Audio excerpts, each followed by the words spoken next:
Good morning, everyone, and welcome to the Intuitive Energy Forecast for January 31st, 2022. For those of you who do not know me, I'm Arlene Grace, an intuitive energy coach, channel, and mentor. Take whatever resonates for you, leave the rest behind, and know that there is no time for these videos, that you may be attracted to it because there is a message here for you.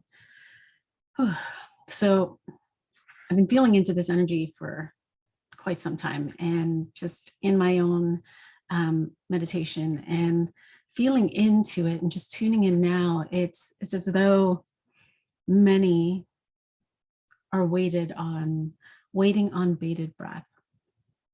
What's going to happen? What are the changes? Where are we going?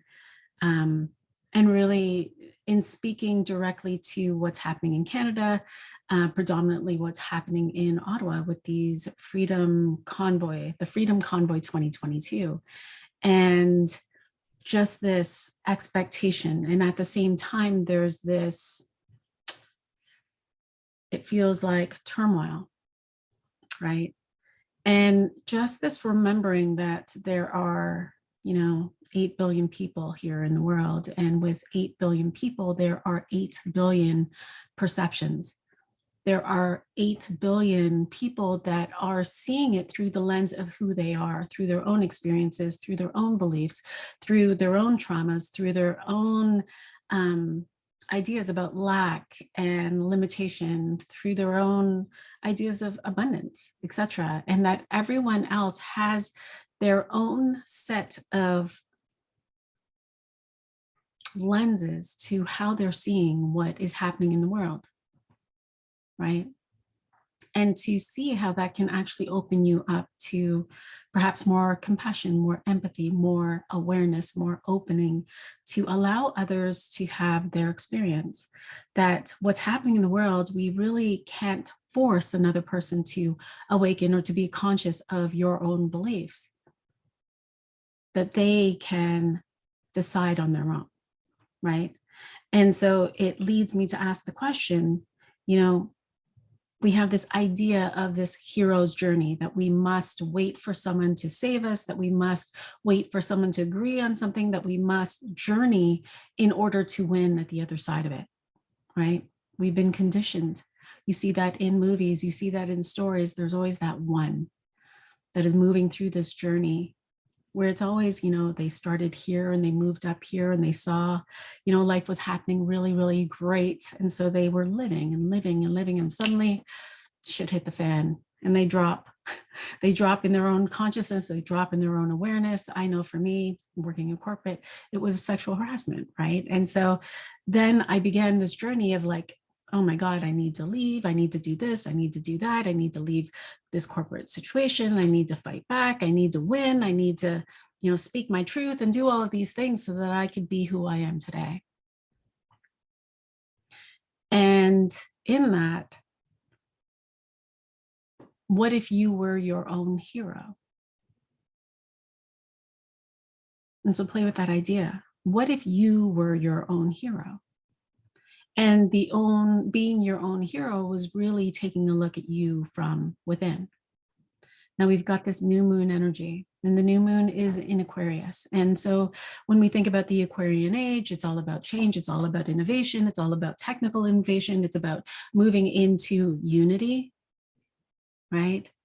And at the same time, with the way that the energy is, the way that the planets are squaring, there is this opportunity for tense experiences, for revolt, for rebellion, for experiences of anger, for challenge, which we can see is happening in the world, right? We can see is happening in Ottawa. We can see is rippling out for others.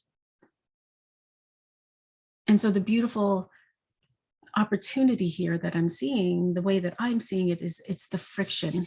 It's the friction in order to change. It's the friction that is happening from within that's being reflected out in the world, how we are experiencing it. And it's our opportunity to grow with it. And to come into this place of realizing that you can't go backwards. We are not going back to what it was like 2.5 years ago. We are not the same people we were back then.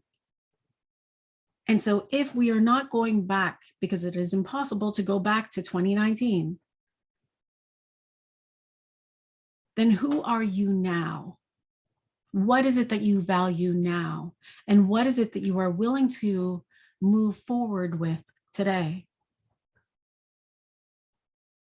Today's energy is that of a 2. And a 2 in the collective is really about coming into this place to feel into, where am I with my own mental capacities? Am I scrolling in my own mind? And what are the stories and what are the qualities of my thoughts? With that in connection, in conjunction with your own emotions, where are my emotions? Am I triggered? How is it that I'm responding to life in this moment?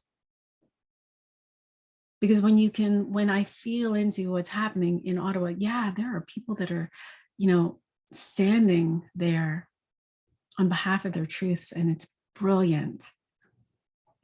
And there are also those that are there that are experiencing life through their own triggers. And so they're responding through their triggers. And so for some that I'm feeling into, it's like, how old are you in your response? How old are you in your acting? Because many of our traumas are from experiences that we've had from 0 to 6, 0 to 7.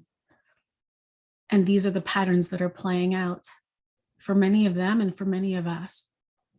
And so when we can come back into this emotional mastery, how am I feeling? How am I feeling today? How am I feeling as I'm looking at the news? How am I feeling? Am I looking at the news? How am I feeling as I'm looking at social media, as I'm following what's happening in the world? Because this is inspiring other places in the world to do beautiful things, brilliant things. And so how am I feeling in that? And where is my focus? Am I focused on the greater picture? Am I continuing to move forward, or am I holding myself back thinking that this is happening so that I can go back there? Because there isn't. And so how are you being inspired in this? And how are you discerning? Many of us have been experiencing this through not even paying attention, to keeping our head in the sand. And I'll speak for myself in this experience, where there are some aspects of this where I kept my head in the sand, that I didn't really want to look. And unconsciously, it was because I didn't want to be triggered. And so making that decision of, hold on, I want to have an overview of what is happening. I know that I'm not there and I'm not in the experience. And am I able to discern from what I am seeing? Am I able to discern and feel into what is true for me? And am I willing to observe the cracks and the breaks in the system, or the cracks and the breaks in the story? And in that, there are choice points. How can I be of better service? How can I be better? How can I be more impactful? What is it that perhaps I need to do in order to support this from here? Right? And so with that, we have the 9 of clubs. And the 9 of clubs is this beautiful rebirth.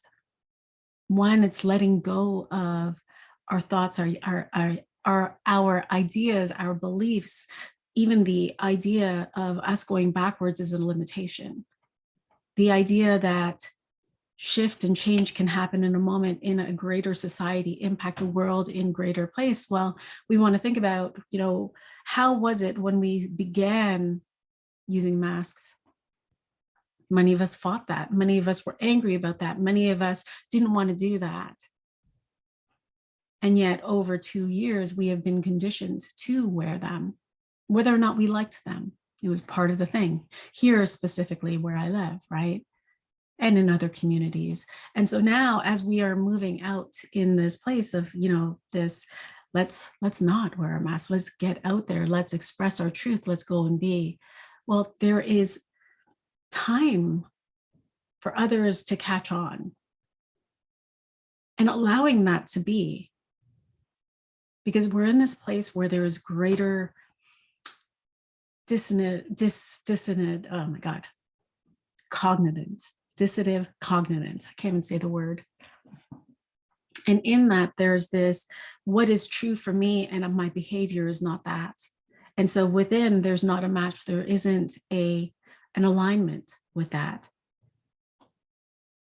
And so to allow for others to come into that shift, because many are running away from their own shame. Many are running away from what they have decided to be true for them, when perhaps some of us, or some of them, all of us, don't exactly feel that to be true. And so it's coming back to this place of, yes, we are stepping forward, we are moving forward, there is no going backwards. And can we allow ourselves to pay attention to what's happening here before we respond? PETA. Prioritize your energy, then act.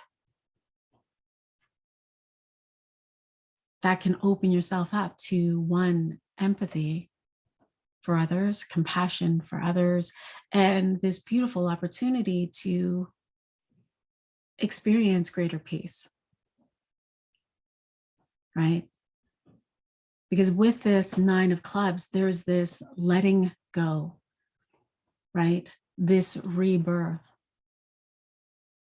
Birth, it's not the beginning of life.